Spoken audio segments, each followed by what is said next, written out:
With mortgage rate volatility, gas prices still rising, and the daily ever-changing news in the Middle East, is the Northern Virginia real estate market still moving? I'm going to cover all of this data for May 2026, as well as I can't wait to share with you a Virginia bill that may be a win for some homeowners in Virginia. With all the noise and distractions in the world, attentive sellers and buyers are watching the housing market very carefully, but they're still making plans for their move. And in many ways, the spring market is showing resiliency in the midst of all of these different things that are happening at the macroeconomic level. Let's take a look at some of these numbers to see how Virginia is doing here in the middle of our spring season. According to the Northern Virginia Association of Realtors region, the median sold price in April for single-family homes was $1,086,327, which is 1.1% higher year over year. That number is tracking the entire region. So let's look down at the county level to see what might be changing at that level. In Fairfax County, the median sold price for single-family homes was $1,005,000, which is 1.5% lower year over year.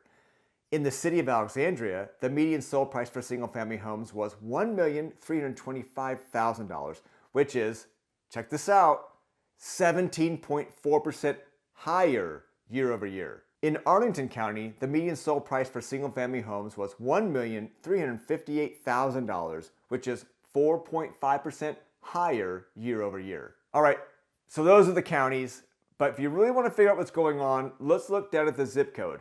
But even there, the zip code level is just giving us an idea of what's happening there. Some of that can be proximity to jobs, proximity to schools. Those kind of things can happen at the zip code level. If you really want to know what's going on, reach out to me about your neighborhood. I can give you the historical data, what's happening in your neighborhood, so you can see what the trends are. But let's go ahead and talk about these zip codes. In Vienna, 22181, the median sold price was $1.25 million with a median of 5 days on the market. In Oakton, 22124, the median sold price was $1.615 million with a median of 5 days on the market. In Fairfax, 22032, the median sold price was $980,000 with a median of 5 days on the market. In the city of Alexandria, 22301, the median sold price was $1.925 million with a median of 12 days on the market. In Arlington, 22207, the median sold price was $1.658 million with a median of 5 days on the market. Homes are still going relatively fast in this area. On the market on a Thursday or Friday, under contract on a Monday or Tuesday the next week. That's quick. And this is all because these buyers are looking at the home and looking at it and say, hey, they're good on the price, they're good on the value, and the condition is matching what they're willing to spend on that home. To put this in perspective, nationally, Realtor.com just shared their national housing information, and they showed that in the month of April, the median days on market nationally was 52 days. Guys, we are very quick in this area, and this is a sign of strength in our economy, strength in the demand, and this is looking very good for sellers and buyers thinking about what the long-term investment will be when you purchase a home. So what do we do with this data?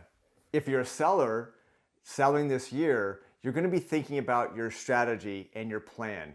You can't just quickly think about doing. You got to create a good plan that makes sense for selling this year and watching the market, the micro market in your neighborhood and how buyers are reacting to homes that are on the market.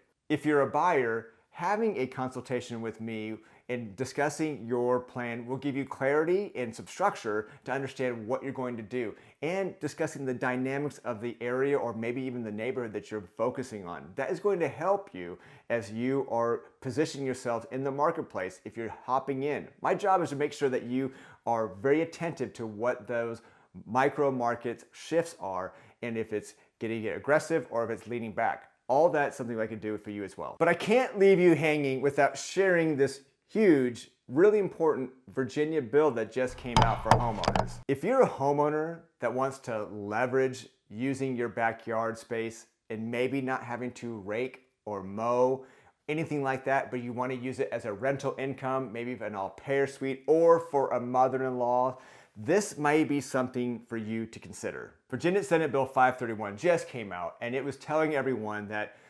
homeowners can start putting in ADUs. They call them accessory dwelling units. Fairfax County calls them ALUs, accessory living units, or a tiny home, whatever you want to call it. It's an additional area that you build behind your home. Senate Bill 531 is saying that you're allowed to do this.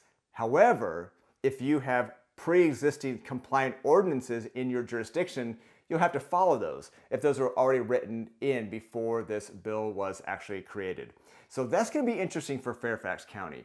And we'll have to watch this to see what is in play, because Fairfax County has some pretty strict existing compliance ordinances on how you can build an ADU, what size of the lot you're on, what your setbacks are. So this is not going to be something that we just watch right now and go, oh great, we can do this starting July 1st, 2027.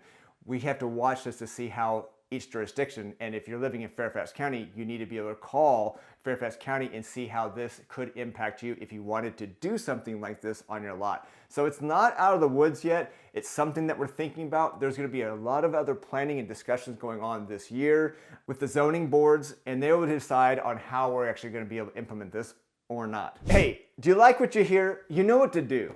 So give us a thumbs up, subscribe, and tell me what your thoughts are. Until next time.